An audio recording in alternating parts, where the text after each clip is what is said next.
Hey guys, happy Thursday. Great to see you today and great to have you online.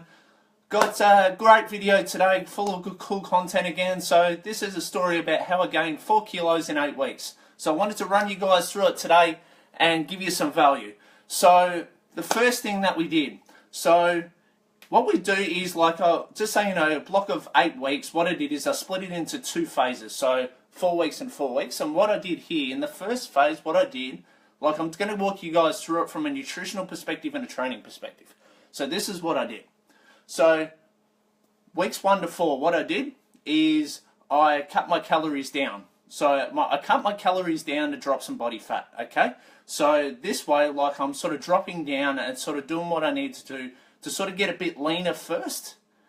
And then what I did along with that, with my training, was I did a higher volume phase, because when you try to lift heavy on low calories, you have a really hard time doing it. So lifting with volume and cutting my calories down to about 2,000, 2,500.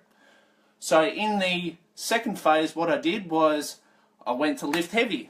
And this time what I did is I've started bumping up my calories. So by doing this, you're sort of giving your body the fuel you need, because when you lift heavy, your body needs the fuel to be able to support it. So this is how I did it. So I lifted heavy, gave myself a heavier injection of calories. So what I did is I started off on week 1 at around 2,250, and then by the end of the 8th week, I ended up on about 4,000 calories. So if you draw the gaps in between there, it's roughly sort of 250 to 500 upping of calories a week. So that way, you give yourself stages. Understand what you're doing each week and break it down so you guys can really start to achieve your goals and really just understand the direction you're going in. So, and monitor it closely. Monitor how your body is actually responding. This is a big key here. This is going to be a big key to your success, because if you're just going in blind week to week and just doing whatever, you don't really have any chance of succeeding long term, because you're not really tracking anything, you're just sort of winging it. So week 1, started off with a low calorie sort of diet, like a really low one for me. So 2250 is what I started on. Week 8, okay, I ended up on 4,000 calories.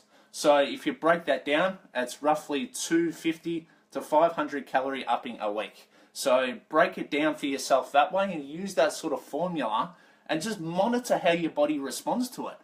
This is the best way to go, because your body will give you feedback as to what it's doing. And the best way to do this is by before and after pictures, and just keeping it, even if you just keep it to yourself, just say you get your wife, girlfriend, your mate, or whatever to take your progress shot every week, and just to see how your body's responding, because sometimes you feel like your body isn't responding that well, but when you actually take your photo, it's like, wow, I actually made some progress here. This is awesome.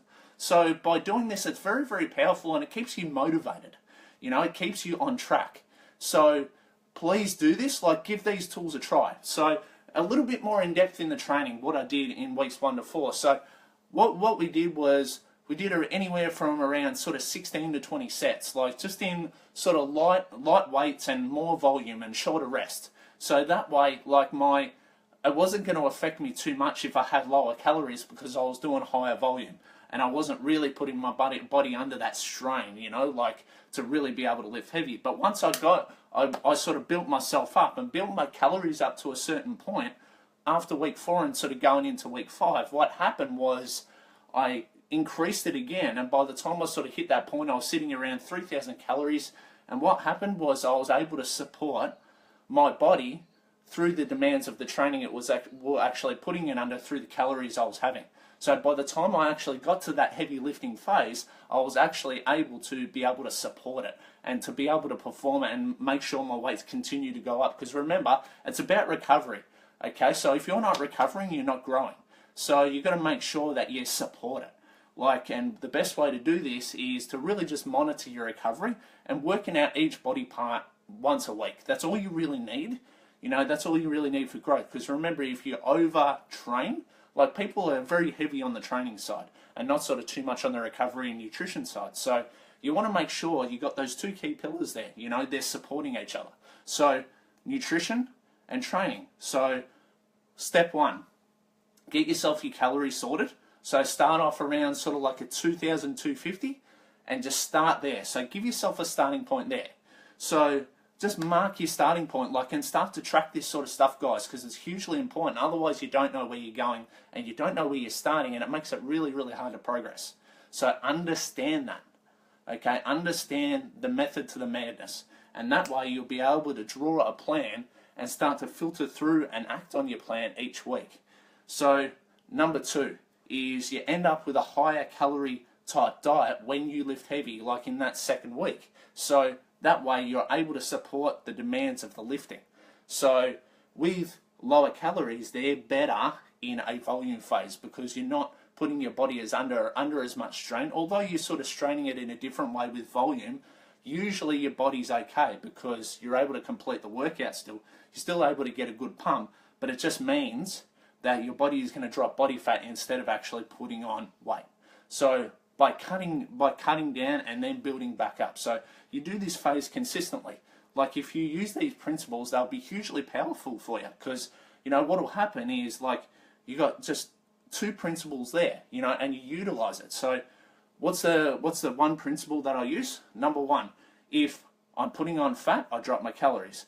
Number 2, if I'm not putting on fat, I increase them. So if you guys go by that protocol, you cannot go wrong. And just remember, higher calorie diets need to be supported by the training. So if you're really going higher calorie in a volume phase, then likelihood of you putting on body fat can be quite high because your body doesn't need that extra excess calories that it does with the heavy lifting where it will use it more. So you want to make sure your gains are lean and you keep, obviously you're going to gain a little bit of fat because without the fat, you're not going to gain too much. So you've got to make sure your body fat's at a reasonable percentage or you can't put on size. So if you're too lean, that's when you're going to have trouble putting on size. So that way, you're going to get there, by using these things, just simple principles. So number 1, so start off with a lower calorie diet in a volume phase of training. So remember, higher reps, lower weights, shorter rests. Number 2, when you get up to the higher lifting phases where you start to lift heavier, okay, that's when you start to introduce things like higher calories diets. So that way, whatever the situation, you're able to support it.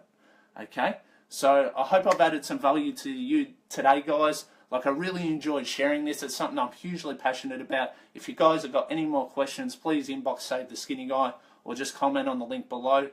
And if you liked the video today, please share it around. I'm looking to spread my message and sort of add as much value as I can to hard gainers and sort of helping them put on muscle in the size they deserve. So take care. Really enjoyed it today. Thank you for the opportunity to be able to add some value to your day. Take care and I'll see you soon.